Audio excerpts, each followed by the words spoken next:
Hey there, I'm Sarah Wolf. I'm a 47-year-old illustrator. I'd also work as a children's book author. I just love drawing. I have two childhood friends, Jan and Emily. They're important friends to me, and Jan is also my husband. It all started when John asked me out as I was heading to a different college after high school.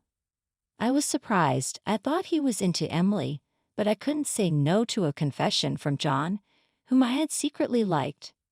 After some thought and consultation with Emily, I accepted John's proposal. Emily's behavior had been a bit problematic since teens, but she was still a dear friend to both John and me.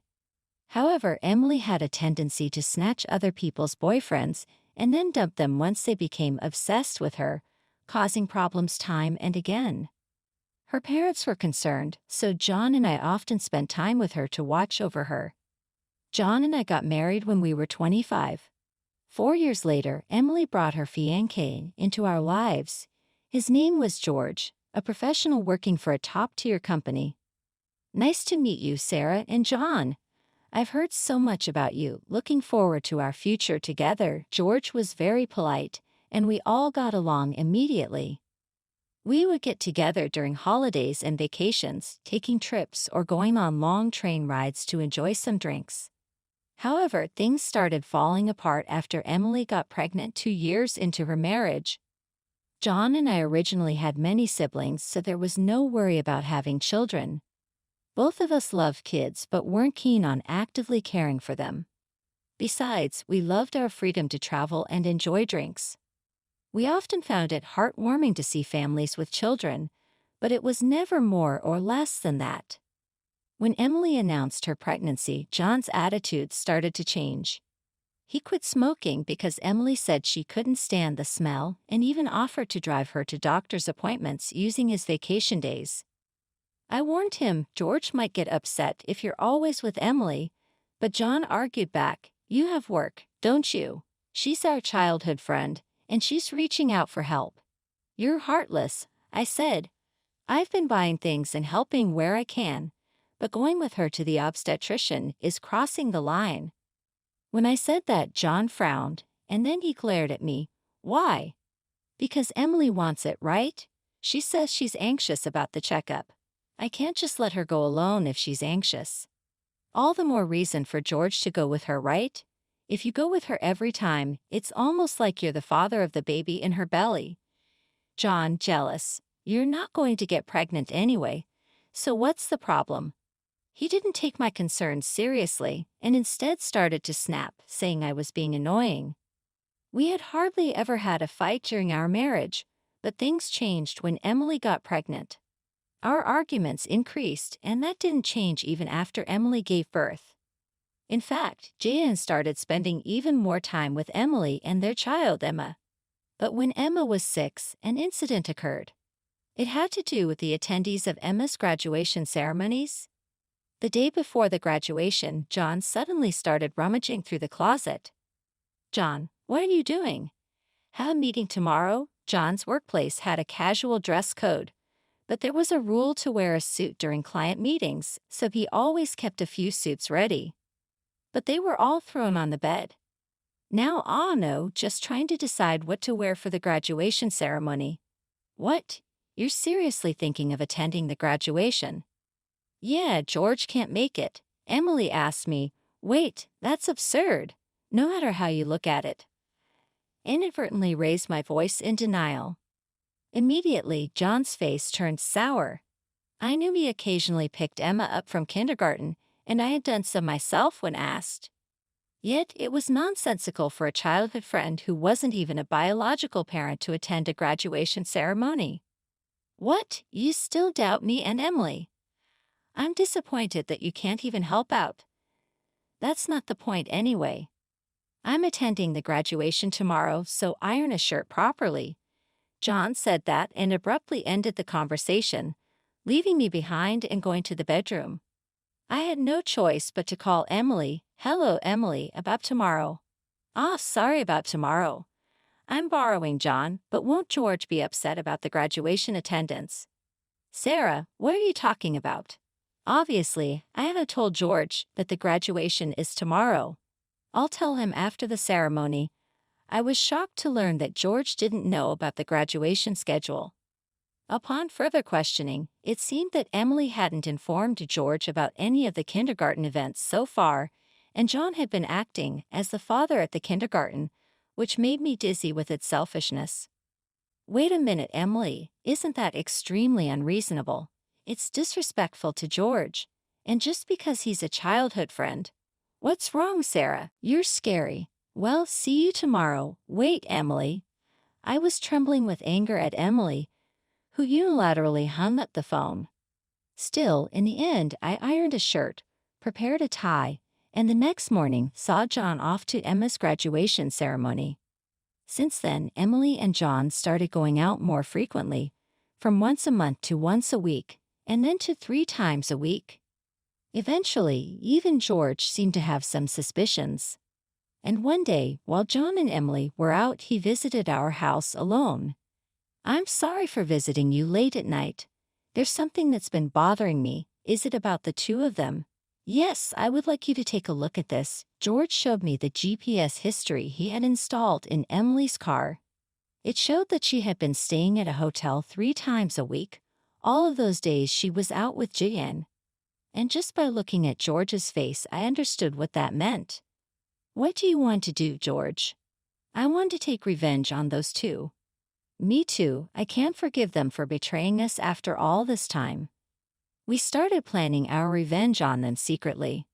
First, I started by increasing my income. Because I had been saving by doing housework and taking care of Emma, my income had drastically decreased. George switched to working from home, and when Emily and John would go out, he would bring Emma to my house, and we would take care of her together. Neither Emily nor John realized that we knew about the relationship, and we were able to gather solid evidence. Once we had collected enough evidence and were ready to take our revenge, we discovered a shocking truth about Emma. George and I struggled with the decision, but we both agreed that we didn't want to hurt young Emma, so we decided to wait until she was an adult to take our revenge. However, even though we decided to endure for 10 years, I was struck with a serious illness. I needed long-term hospitalization, and even at best, I wouldn't be discharged for at least 2 years. Although I could work from the hospital room, it was certain that I would have to reduce my workload. After informing George about the situation, I consulted John. However, John's reaction was no different from when we were making small talk. I'll visit you once in a while. I felt that Jan no longer had any affection for me, as he didn't even ask about my condition or the name of the disease. In reality, Jan only visited once a month or once every 2 months. And after Emma's 15th birthday, she started acting strangely. Although she used to visit me almost every day right after I was hospitalized, she became distant. After her 15th birthday, however, neither George nor I could figure out why, and we were puzzled. Even when we asked Emma, she just said, "Don't worry about it." However, we ended up learning the reason from Jan, who rarely showed up. "Hey, it's been a while." "Yeah, it has, Jan," who had completely transformed into a flashy appearance, walked in without even knocking. After not seeing him for a month, John just thrust a divorce lawyer's business card at me without even asking, "Are you okay or how are you feeling?" Divorcing a wife who doesn't work. Pay me $1,000 a month as alimony. That's the deal, so take care, John said, grinning from ear to ear. Beside him, Emily wrapped her arms around Jan's with a similar expression on her face. "Fine, let's divorce then." I casually agreed, which seemed to surprise John for a moment, but he quickly exchanged smiles with Emily. It was good that Jan wasn't the type to think too deeply. That's why my plan worked so well. After receiving a notification that the divorce was finalized from John, I decided to start my revenge plan against the two of them. I will make them cry as a celebration of my recovery. I promptly started to take action. First, I contacted George to transfer hospitals. Then I informed my lawyer that they would be mediating between the two parties from now on. George also began to act at the same time. He moved near my new hospital with Emma, and he started to visit me frequently. Emma still had a gloomy expression, but I was happy that she came to see me every day. Most of my belongings were already in the hospital room, so I told John to dispose of the rest. I didn't want to bring anything that the two of them might have touched into my new life. Once the hospital transfer and George and Emma's move settled down, I received a call from John. I had only left my seat for a few minutes, but my smartphone already showed 30 missed calls. I answered the phone, feeling exasperated. What? Hey, what the hell is going on? I could hear the voice of a troubled real estate agent behind John's panicked voice. I also heard Emily yelling, which made me feel sick. What do you mean? What's going on? It's obviously about the house. Why do we have to move out? John shouted at me as if it wasn't his fault at all. I replied to him coolly, obviously, because that's my house. Huh. Jan seemed to have completely forgotten, but the truth was the house we lived in was a room I rented as a workspace when I started to make a living as a freelancer. At that time, I didn't have enough income to maintain 2 houses, and John didn't have enough income to live alone, so he ended up moving into my place. Therefore, John had never paid the rent or utility bills for that room.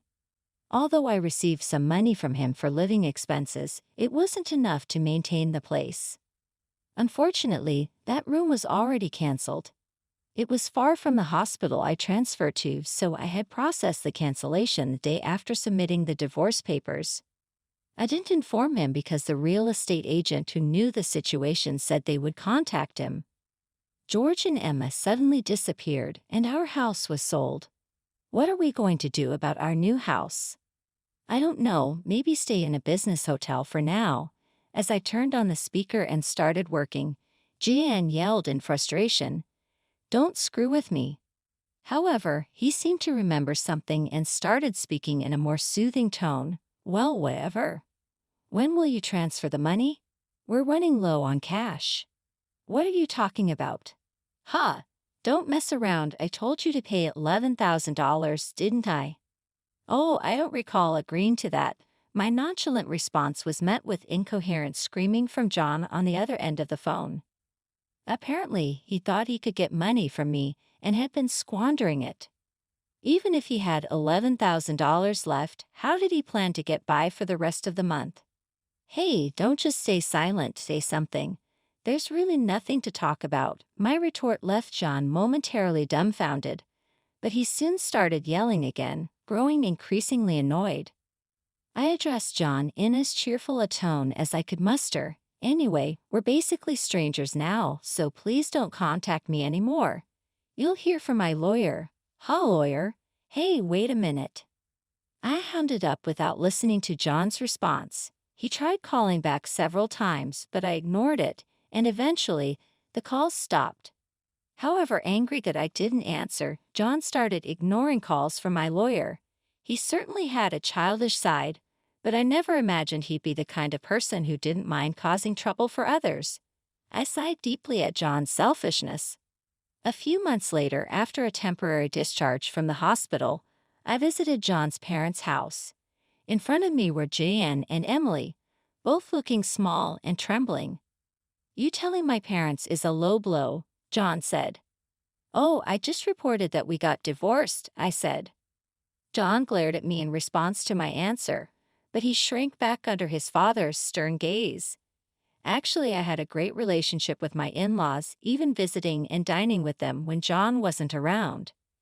Despite being so well-loved, I felt it was wrong not to share the details of our divorce, so I went to visit them. Is it true that you're remarrying Emily? Jan asked. Yes, it's true, Emily answered. Emily and I are going to start over as a family. What are you talking about? Your only family is Sarah. She's not my family anymore. John's words made his father frown with a look that seemed to say, give me a break. Jan shook his head a few times, then handed me a piece of paper. It was a bill from a nearby luxury hotel. What's this? I asked. It's the bill from the hotel we stayed at, John, acting as if it was obvious, pointed at the bill on the table, then suddenly collapsed. What the heck, Mom? I didn't raise you to be like this. My mother-in-law gasped for breath, met with a look of disbelief from John. Next to him, Emily wore the same expression. Why are you so angry? It's just that the family is changing because I'm getting married. Plus, you'll have a grandchild, a blood-related one at that. Aren't you happy? I said. You two didn't. My mother-in-law looked as if she couldn't believe what she was seeing, glanced at Jan, then turned her gaze to me. Both my in-laws understood that I didn't want children and still treated me as their own daughter. Of course, they treated Emily, my childhood friend, similarly. But there was always a boundary between a daughter-in-law and a friend. I remembered Emily often complaining about that. So I was certain my mother-in-law wouldn't be happy about this situation, and Emily should have known it too. You do understand Emma, right? It'll be your grandchild, so you'll be happy, right? Emily said. It's because she's a child I've known since she was little. Oh, but half of her blood is from John, right? My mother-in-law said. Even after all this, Emily, showing no sign of remorse and acting as if she couldn't understand the problem, gave me goosebumps. At that moment, someone who had been silent until now spoke up. Enough already, it's disgusting, Emma said, without looking up from her smartphone in the corner of the room. The room fell into a stunned silence. My dad is the only one I consider my father, whether we're related by blood or not. He's the only one, Emma continued. But you know, Jan has always been the one to attend your school events. I heard everything from Dad, how he was always informed of the event dates after they were over, how eventually even the events themselves were kept from him. But Dad always said I was his daughter, so I am his daughter, and I will never be yours. Emma glared at Emily as she said this, then, sitting beside me, she switched to a more concerned tone. You know, when I found out about this, I thought you would hate me. But Dad said that wasn't the case, so I came here today. Emma, I love you so much. You were so kind to visit me every day while I was in the hospital. I was really happy, Sarah. Perhaps relieved of her anxiety, Emma teared up and hugged me tightly. It might indeed be a child resulting from an affair between John and Emily, yet it's a child I've taken care of for 15 years. There's no way I don't have affection for her. Speaking of which, Emily, weren't you curious why I wasn't surprised when I found out Emma is John's daughter? I said. Emily looked startled before she could speak. A new person entered the room. We knew from the start, 10 years ago, George suddenly appeared. Understandably so, as she had recently unilaterally demanded a divorce, citing irreconcilable differences. I was shocked when you mentioned divorce. Oh, and unfortunately, you're not divorced yet. The divorce papers are still here. Didn't you notice? What? I figured it wasn't in Emily and John's nature to confirm things. But I couldn't help but be stunned that Emily, despite the 100-day waiting period for women to remarry, had noticed for months. So Emily is still my wife and Emma is still my daughter, George said. Well, since there won't be a wife though, John said. Wait, what do you mean? A 15-year-old can choose their parent. That's not true, Emily exclaimed. Emma wants to be with Mom, right? I said, holding Emma's hand. Emily was speechless at that and glared at me. Then John suddenly burst into laughter. So that's what it is. You two are together, huh? But too bad, isn't it impossible to live on George's salary alone? John said. Can you stop making weird assumptions? Also, it seems George earns double the amount you think, Emily said. Huh, it's probably a bluff. Besides, it's impossible for you to work while dealing with your illness. You'll just die miserably somewhere. John laughed. This time, I laughed at John's huge misunderstanding. Jan, seeing me slyly start laughing, was getting frustrated. You didn't know about my income, did you? Jan said. Huh, it's probably just a bit more than a part-time job, John said. No, it's different. My annual income is $500,000, Jan said. John's eyes and mouth were wide open in shock. Emily was also stunned. In fact, over the past 10 years, I have become a popular children's book author, and my income had skyrocketed from essays, interviews, and more. Moreover, a film adaptation is planned soon, so my income is skyrocketing. Liar? John exclaimed. Oh, do you want to see this? I said, showing Emily my bank account screen. It clearly showed a large amount of money being deposited every month. Emily was at a loss for words when she saw it. Sarah, let's, make up, Emily said. What are you saying? I replied. Blinded by the money, Emily was furious at John's words. Watching them blankly, I then opened my mouth. Well, if you want to get married, feel free. Oh, and I'll definitely take the compensation for damages, I said. Sarah, wait, John said. Ignoring John's words, I took Emma's hand and, after saying goodbye to my in-laws, I left their house. John originally worked at my father-in-law's company, but it was revealed that he was lying about going out for sales, and he was fired. My father-in-law planned to forcibly put him on a friend's fishing boat and work him to the bone. Working on a fishing boat was tough for an indoor-loving John, and he contacted me several times. But each time I notified my father-in-law, and eventually, the calls stopped. Emily lost custody to George and got divorced. She seemed uninterested in John, who couldn't afford luxuries and didn't seem to chase after him. She was disowned by her family and lived alone in a rundown apartment. She hadn't worked at all since getting married, and since she had always made others do things for her, she couldn't do anything herself. And there were hardly any places that would hire her as a full-time employee.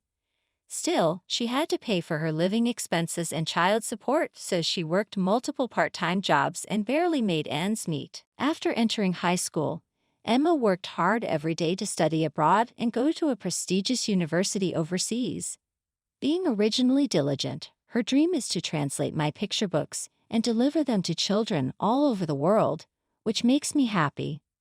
As for me, my picture books are selling well, and I am receiving more and more offers for animated adaptations and merchandise. My illness is also progressing well, and although I am still hospitalized, my doctor recently told me that I might be able to leave the hospital next year. And one more thing, George and Emma come to visit me every day. Actually, George recently confessed to me with remarriage in mind. I haven't given my answer yet, but I can't help but have feelings for him. He said he wants to live together when I leave the hospital. While thinking about what to answer, I work on my picture books every day, hoping for a happy future for us. I weave stories again today,